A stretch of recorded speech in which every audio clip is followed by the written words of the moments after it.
अस्सलाम वालेकुम। मैं हूं प्रोफेसर अदील अजमत। आज से पहले तमाम वीडियोस में हम बातें करते रहे पाकिस्तान और इंडिया के कॉन्फ्लिक्ट के मिलिट्री एस्पेक्ट के ऊपर।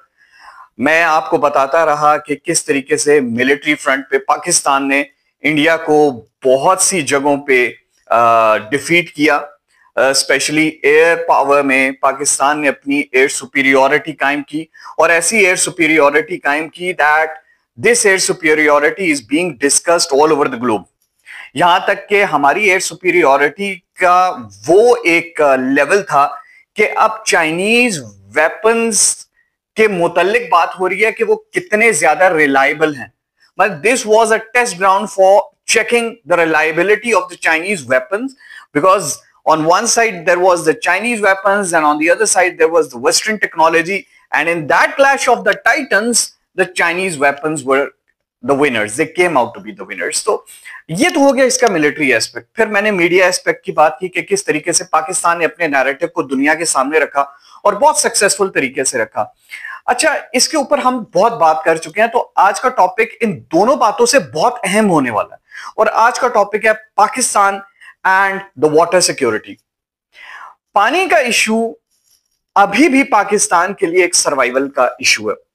किसी भी मुल्क के लिए पानी का इशू बहुत इंपॉर्टेंस रखता है, लेकिन स्पेशली पाकिस्तान के लिए जो बेसिकली एक एग्रीकल्चर सोसाइटी है, एक एग्रीकल्चरल इकोनॉमी है, जिसके मैक्सिमम लोग एग्रीकल्चर में इन्वॉल्व हैं। This is not an industrial state. Even India, Pakistan, Bangladesh, ये प्राइमरीली एग्रेरियन इकोनॉमीज हैं। ये अभी इंडस्ट्रियलाइजेशन की तरफ आई हैं, लेकिन अगर आप इनकी इंडस्ट्री के ऊपर गौर करेंगे, शुगर इंडस्ट्री, कॉटन इंडस्ट्री, तो इन तीनों ममालिक में आपको पता चलेगा कि इंडस्ट्रीज भी ऐसी लगी हुई हैं जो कि डायरेक्टली एग्रीकल्चर के ऊपर मुनहसर है। अब agriculture of course is dependent on the water. If there is water, there is going to be agriculture. No water, no agriculture. No water, no crops. पानी की जरूरत सिर्फ पीने के लिए नहीं होती, पानी की जरूरत आपकी एग्रीकल्चर सिक्योरिटी के लिए भी बहुत ज्यादा होती है। ओवर द इयर्स चूंकि हम डैम्स नहीं बना सके, बहुत सारे पॉलिटिकल इश्यूज भी रहे, हम लोगों के इत्तफाक नहीं हो सका बहुत सारी बातों पे। डैम कहां बनेगा, कैसे बनेगा, उसके जो इफादियत है वो किस सूबे के लिए ज्यादा होगी, तो बहुत पेटी इश्यूज के ऊपर हम डैम्स नहीं बना सके। और हम वो अनफॉर्चुनेटली कंट्री हैं जिन्होंने पॉलिटिकल रीजंस की वजह से डैम बनाने या ना बनाने का हमेशा फैसला लेना होता है। अनफॉर्चुनेटली इसकी डिटेल में जब हम जाएंगे तो बहुत सारे इश्यूज सामने आएंगे, लेकिन मैं इस बात से आगाज करूंगा कि मेरे तमाम व्यूअर्स को उन इश्यूज का पहले से इदराक है कि क्यों इतने डिफरेंसेस डैम बनाने के हवाले से पाकिस्तान में रहे हैं। मैं इससे आगे बात करूंगा। इससे आगे मैं ये बात करता हूं कि इससे पाकिस्तान को नुकसान क्या हुआ, कि जहां पे इंडिया, चाइना, बांग्लादेश, तमाम कंट्रीज ने डैम्स पे डैम्स बनाए और अपनी वाटर की जो रिजर्वायर्स हैं उनको बढ़ाया, पाकिस्तान ऐसा नहीं कर सका फॉर वन रीजन और दी अदर। हम डिपेंड करते हैं रिवर्स में आने वाले पानी के ऊपर, उससे नहरें निकालते हैं, उससे हम एग्रीकल्चर करते हैं, दैट्स इट। और क्या होता है कि इसी बात के ऊपर लड़ाई करते रहते हैं कि भाई एक प्रोविंस ज्यादा नहरें ना निकाल ले, दूसरा प्रोविंस ज्यादा नहरें ना निकाल ले, क्योंकि अगर एक प्रोविंस नहर निकाल लेगा तो जो लोअर राइपीरियन है विद इन द कंट्री उनको पानी मुयसर नहीं होगा। इसका मतलब हमारी तमाम की तमाम रिलायंस उस पानी के फ्लो के ऊपर है जो जनरली ऊपर से नॉर्थ से नीचे आता जा रहा। ठीक है, हमने डैम्स नहीं बनाए, हमारे रेजरवायर्स बहुत कम है। हमारे जो रेजरवायर्स हैं वो इस बात की हमें गारंटी नहीं देते कि अगर हमारा 1-2 साल खुशहाली के हो जाते हैं तो we can rely on that, we can rely on the water reservoirs. वो नहीं कर सकते, तो हम बहुत ही ज्यादा इनसिक्योर प्लेस में हैं। अच्छा, इस तमाम सिनेरियो में जब पाकिस्तान अपने बेहतरीन नहरी निजाम जो उसको दिया गया था उससे आगे नहीं बढ़ सका, डैम्स और नहीं बना सका, इस पे ये कि because that was our weakness, हम क्यों इस चीज को एक्सेप्ट ना करें, हमारे पार्ट पे वीकनेस है। इस वीकनेस के 1000 रीजन होंगे, जो भी रीजन होगा, रिजल्ट ये है कि हम डैम्स नहीं बना सके। हाइड्रो पावर के लिए डैम्स ही बना सके, हाइड्रो पावर से ज्यादा इंपॉर्टेंट ये है अपने वाटर रिजर्वायर्स हमारे पास नहीं रहे, हमारे पास वाटर रिजर्वायर्स नहीं। India on the other hand has been making dams. अब इस तमाम सिनेरियो में इंडिया ने इंडस वाटर ट्रीटी को सस्पेंड कर दिया। India went out of the treaty. हम ये कह रहे हैं कि ये एक्ट ऑफ वॉर है और वाकई एक्ट ऑफ वॉर है। मैं आपको एक बात बताऊं, हम अभी तक इस चीज के ऊपर ड्वेल तो कर रहे हैं कि यार we have done a magnificent job. हमने डिप्लोमेसी में, हमने मीडिया में, हमने मिलिट्री में, एयर सुपीरियोरिटी, हम लोगों ने तमाम एरियाज में बहुत अच्छी हम लोगों ने पोजीशनिंग की, हमने अपनी स्ट्रेंथ शो की। लेकिन इस तमाम चीज में आप ये मत भूलिएगा कि इस वक्त as we speak Indus water treaty suspended है। इस वक्त सस्पेंडेड है। हम इस वक्त इंडस वाटर ट्रीटी में नहीं है। हम लाख कहते रहे कि इंडिया यकतरफा तौर पर इसको सस्पेंड नहीं कर सका। रियलिटी यह है कि India is not accepting that it's a part of Indus water treaty. अब ये बहुत बड़ा इशू है, ये बहुत बड़ा इशू, ये इतना बड़ा इशू है कि इसको हमने अभी एड्रेस करना और एग्रेसिवली एड्रेस करना है। ठीक है, वो एक काम हो गया। अगर दोबारा भी इंडिया मिलिटरीली आपकी तरफ देखता है तो give India even a better response. पहले भी बेहतरीन दिया, अभी उससे भी बेहतर दे। लेकिन इस तमाम चीज में इस चीज को मत भूलें कि इंडिया ने जो आपके साथ गेम खेलना शुरू किया, मतलब इट्स लाइक इंडिया ने आपको कहा है कि मैं आपको यहां से चोक कर दूंगा, खत्म कर दूंगा। ये सर्वाइवल का मसला है, हर पाकिस्तानी के लिए सर्वाइवल का मसला है।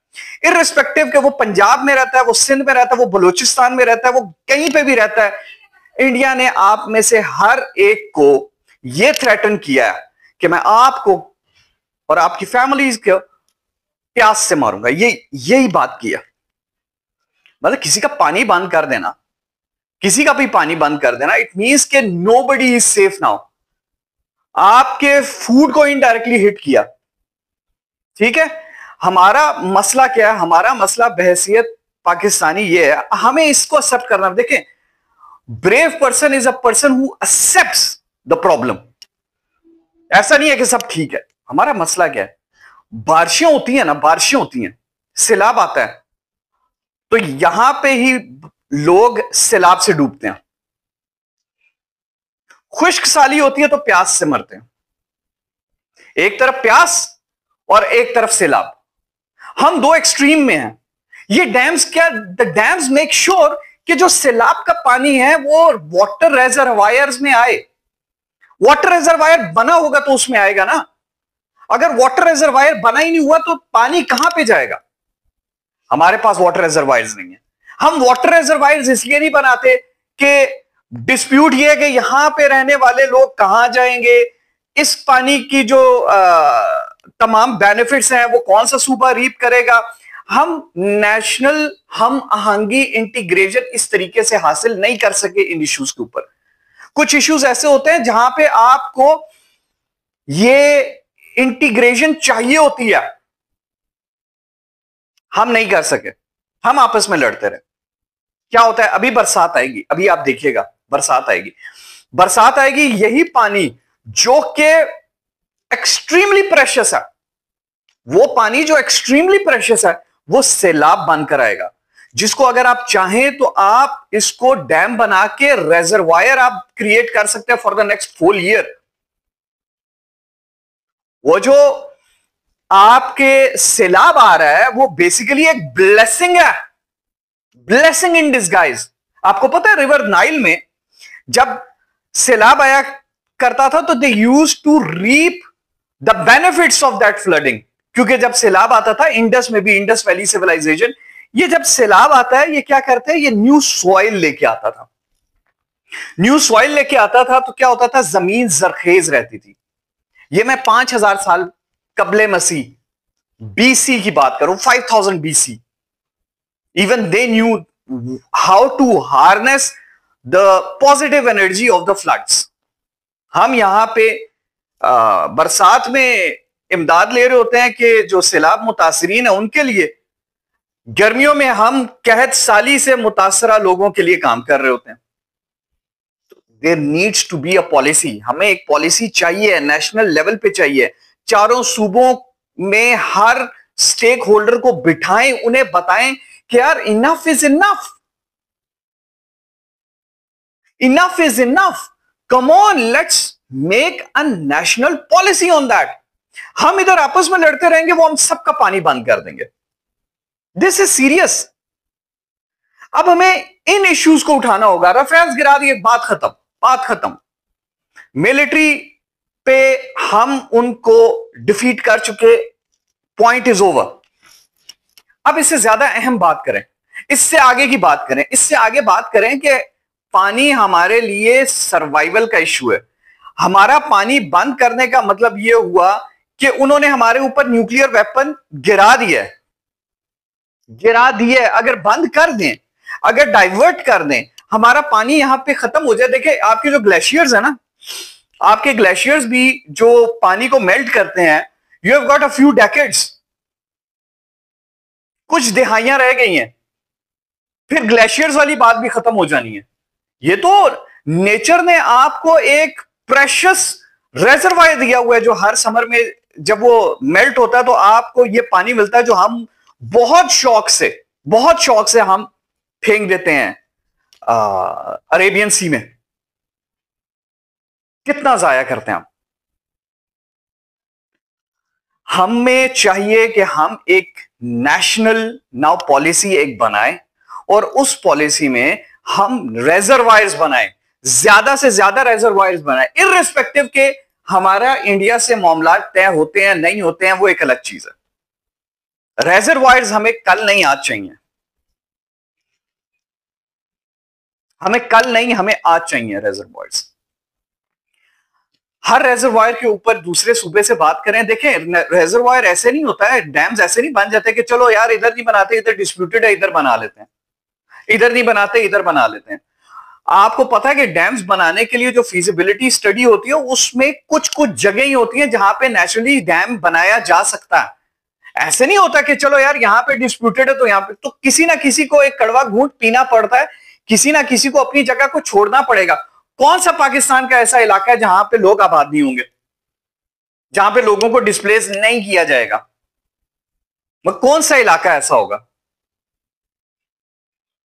तो अगर हम इन चीजों के ऊपर, पेटी चीजों के ऊपर यही डिस्प्यूट्स करते रहे कि इस इलाके में ना बने, इस इलाके में बने, इसमें ना बने, इसमें बने, then we are all heading for a big disaster.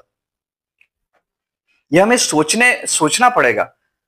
ठीक है, हमारे शायद लाइफ टाइम में इतना इशू ना हो, हमारे बच्चों के लाइफ टाइम में बहुत बड़ा इशू होगा। आप ये चाहते हैं कि हम एक ऐसी लेगेसी छोड़ के जाएं कि हमने सिर्फ इस वजह से डैम्स ही बनाए कि हमारे इलाके पे क्यों, उनके इलाके पे क्यों नहीं? मतलब इन दी एंड हम में से किसी ना किसी को तो लैंड गिव अप करना पड़ेगा। हमारी फेडरेशन को चाहिए कि बैठे तमाम स्टेक होल्डर्स को बिठाए, उन सब के इश्यूज को सुने, अगर इश्यूज जेन्युइन लगे तो उनको रिजॉल्व करे। अगर लैंड को खाली कराने में उनका प्रॉब्लम यह है कि उनको 10 रुपीज मिल रहे हैं, उनको आप 100 रुपीज दे दें, वो 100 रुपीज भी आपको महंगे नहीं पड़ेंगे। बहुत बड़ी कैटास्ट्रोफिक एक सिचुएशन पाकिस्तान फेस करेगा अगर हम ऐसी नेशनल इमरजेंसी नहीं डिक्लेयर करेंगे। We want a national emergency irrespective. देखें इंडिया वापस अगर इस पे आ भी जाता है इंडस वाटर ट्रीटी पे, even then India has proved कि यार ये काम भी किया जा सकता। दो ही केसेस है ना, या इंडिया वापस इंडस वाटर ट्रीटी को एक्सेप्ट करेगा या इसमें कुछ और चेंजेस करेगा, पानी थोड़ा सा और ले लेगा, या बिल्कुल बंद कर देगा। देखिए बिल्कुल बंद तो शायद वो ना करे, क्योंकि the world won't let India do this thing, starve of तो नहीं करने देगी। लेकिन अगर एक ड्रॉप भी वहां पे जाता है, एक चंक भी वहां पे जाता है, तो पाकिस्तान में वाटर शॉर्टेज और बढ़ जाती है। जब पाकिस्तान में वाटर शॉर्टेज और बढ़ जाएगी तो ज्यादा फूड इनसिक्योरिटी हो जाएगी। जितनी ज्यादा फूड इनसिक्योरिटी होगी उतने ज्यादा हम डिपेंडेंट होना शुरू हो जाएंगे। हमारी इंपोर्ट्स का मेजर चंक फिर फूड आइटम्स के ऊपर भी आ जाएगा। इंडिया के अवाम से भी मैं ये बात करूंगा कि देखिए अपनी गवर्नमेंट के ऊपर प्रेशर डालिए कि अगर हमसाए में आग लगाएंगे तो शोले उनके घर में भी जाएंगे। Good neighbours are those neighbours जो अपने हमसायों की मदद करते हैं। लेकिन आपने हमेशा इस किस्म की रिक्वेस्ट को हमेशा पॉइंट ऑफ वीकनेस लिया कि यार देखो ये पॉइंट ऑफ वीकनेस से बात कर रहे हैं। मैं आपको सिर्फ एक बात बताता हूं, just think on one scenario. देखिए ना, अब आपको मैं दूसरा सिनेरियो भी बताता हूं। जहां से ये वाटर्स ओरिजिनेट हो रहे हैं, चाहे वो इंडिया में आ रहे हैं, पाकिस्तान में आ रहे हैं, डिस्प्यूटेड टेरिटरी है। डिस्प्यूटेड टेरिटरी है या नहीं है? और इस डिस्प्यूटेड टेरिटरी का जो क्लेम करने वाला मुल्क है वो सिर्फ पाकिस्तान नहीं है, चाइना भी है। चाइना अगर यही काम आपके साथ करना शुरू हो जाए, do you think that China is going to let you go if you try to stop the water flow inside Pakistan? China will allow you to do that? आपके ख्याल से चाइना आपको अलाउ कर देगा कि आप डिस्टर्ब कर दें, वाटर सप्लाई रोक दें? Will China ever allow that? आप कहते हैं ना कि चाइना के इंटरेस्ट हैं पाकिस्तान में, तो क्या पाकिस्तान को चाइना इस तरीके से वाटर इनसिक्योर होने देगा? कभी नहीं। चाइना आप ही के इन मूव्स के ऊपर एक बेस बना के आपके पानी को भी डाइवर्ट कर सकता है, आपके पानी को भी रोक सकता है और डैम्स भी बना सकता है। तो एक ऐसे इशू को जन्म ना दीजिए जिसमें आइंदा आने वाले सालों में आपकी एफर्ट्स भी जा रही हो, हमारी एफर्ट्स भी जा रही हो, और एक ऐसे इशू को आप स्टार्ट कर दें जिस इशू में सिवाय आपकी हर्ट ईगो के रिकवरी के और कुछ नहीं है। यही आप चाह रहे हैं ना, आपकी जो ईगो हमने हर्ट की है, इट गेट्स रिकवर्ड। पाकिस्तान के लिए बहुत अहम है, it's very important for Pakistan to know कि दिस इज द टाइम, ये वो वक्त है जब पाकिस्तान ने पूरी दुनिया को यह बताना है कि किस तरीके से कि इंडिया पाकिस्तान की एग्जिस्टेंस के खिलाफ है। ये जो इंडिया पाकिस्तान को बार बार बता रहा है कि Pakistan is not a responsible state, Pakistan को न्यूक्लियर वेपन्स नहीं मिलने चाहिए, पाकिस्तान के न्यूक्लियर वेपन्स जो है उसको आप दुनिया में ये बताएं कि how India is an irresponsible state that is trying to stop the water flow to the country. जो 25 करोड़ अवाम का पानी रोकना चाहते हैं, that is a terrorist country. यह बेहतरीन मौका है कि आप इस नैरेटिव को बताएं, उजागर करें, डिप्लोमेटिकली दुनिया में बताएं, और आप बताएं कि यार ये तमाम का तमाम इशू कश्मीर की वजह से हो रहा। कश्मीर को दोबारा इंटरनेशनल फोरम्स पे इस इशू के साथ हाईलाइट करें कि that's the reason why we say that India is an irresponsible state. India should not have nuclear weapons. जो 25 करोड़ अवाम को प्यासा रखना चाहता है, you think of the mental degradation of that leader. आप सिर्फ देखें कि किस हद तक उनकी मेंटल डिग्रेडेशन होगी। क्या आप चाहते हैं कि पाकिस्तान में वाटर इनसिक्योरिटी हो? क्या आप चाहते हैं कि हम 100 200 आप जरा वीडियोस देखें अफ्रीका की उन कंट्रीज में या सिंध के उन डेजर्ट्स में जहां पे वाटर इनसिक्योरिटी है, कि वहां पे लोग कितने कितने मील चल के गंदे पानी को कलेक्ट करते हैं पीने के लिए। उनके पूरे दिन की जो मेहनत होती है वो पानी की एक बाल्टी घर पे लेके आना होती है, उनकी खवातीन की, उनके मर्द हजरात की। तो आपको पता चलेगा कि why we need to be talking about it right now. हमें क्यों इस इशू के ऊपर अभी बात करनी है? हमें क्यों इस इशू को अभी उजागर करना? हमें दुनिया को बताना है कि पाकिस्तान में वाटर इनसिक्योरिटी क्रिएट करना इंडिया का डिजायर है। ये 25 करोड़ अवाम को प्यासा रखना चाहता है। ये आपके पास एक बहुत बड़ा एक पॉइंट है जो आप दुनिया को बता सकते हैं। दुनिया को इंडिया की हकीकत बताइए। इस एस्पायरिंग ग्लोबल पावर की असल शक्ल दुनिया को दिखाइए, असल शक्ल। और पानी के लिए अगर आपको मिलिट्री एक्शन भी करना पड़े तो बिल्कुल मत रुकिए।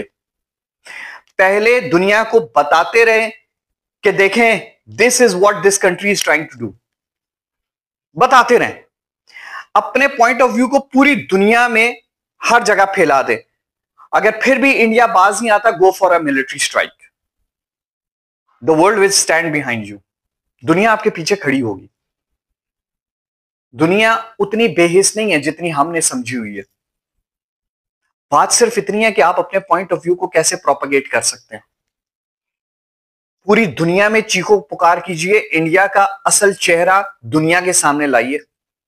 इंडिया ने पिछली कई दिहाइयों में बड़ी मेहनत कर ली, अपनी बॉलीवुड को, अपने कल्चर को पूरी दुनिया में बड़ा पुरअमन दिखा के, बड़ा फ्रेंडली दिखा के, बड़ा एक बैलेंस्ड कल्चर, एक इंसाफ वाला कल्चर दिखा के, ऐसी सोसाइटी दिखा के जो टेररिज्म की वजह से बहुत ज्यादा डिस्टर्ब हुई है। आप दुनिया को दिखाएं that India is not about Bollywood, this is the real face of India. ये है इंडिया का रियल फेस। मैं इंडियन अवाम के उस मेजॉरिटी के साथ सिंपैथी की फीलिंग रखता हूं जो अच्छे इखलाक वाले लोग होंगे, मगर वो खामोश हैं, मगर ना उनके पास स्क्रीन है, ना माइक है, ना गवर्नमेंट है, ना कोई से है। मैं इस गवर्नमेंट की बात कर रहा हूं। This government is doing these things. तो ये आपके पास बेहतरीन अपॉर्चुनिटी है। Try to show the real face of India to the world, ताकि आपका पॉइंट ऑफ व्यू पूरी दुनिया तक जाए। और इररिस्पेक्टिव के इंडिया इंडस वाटर ट्रीटी के साथ क्या करता है, एक नेशनल इमरजेंसी डिक्लेयर कीजिए, नेशनल वाटर इमरजेंसी डिक्लेयर कीजिए, और आज से छोड़ दीजिए पहले क्या हो गया, उस बात को जाने दीजिए कि इससे पहले क्या हुआ, इससे पहले क्या पॉलिटिक्स थी, इससे पहले क्या मसले मसाइल थे, कालाबाग डैम क्या था नहीं था, सबको बिठाएं। जितने स्टेक होल्डर्स हैं, सिंध से भी बुलाएं, सिंध से ज्यादा बुलाएं, सिंध से बुलाएं, पंजाब से बुलाएं, केपीके से, बलोचिस्तान से, हर एक की बात सुनें। और अगर आपको लगता है कि कोई अपने हक से ज्यादा भी मांग रहा है, उसको दें, कोई मसला नहीं, दें। 100 की जगह 200 दें, 150 मांगते आप 200 दें, आपको कभी भी यह सौदा बुरा नहीं लगेगा। डैम्स बनाएं और इस इशू को दुनिया में उठाएं। तो आज का मेरा मैसेज ये था, do like, subscribe and support professor Adeel Azmat, और मुझे जरूर इन्फॉर्म कीजिएगा आपको आज की वीडियो कैसी लगी, आप कौन से टॉपिक्स डिस्कस करना चाहते हैं, प्लीज कमेंट्स में जरूर बताएं। मेरी कोशिश होगी कि जो टॉपिक्स आप बताते हैं उन टॉपिक्स को हम जरूर लेके चलें। Do like, subscribe and support professor Adeel Azmat. Take care, अल्लाह हाफिज।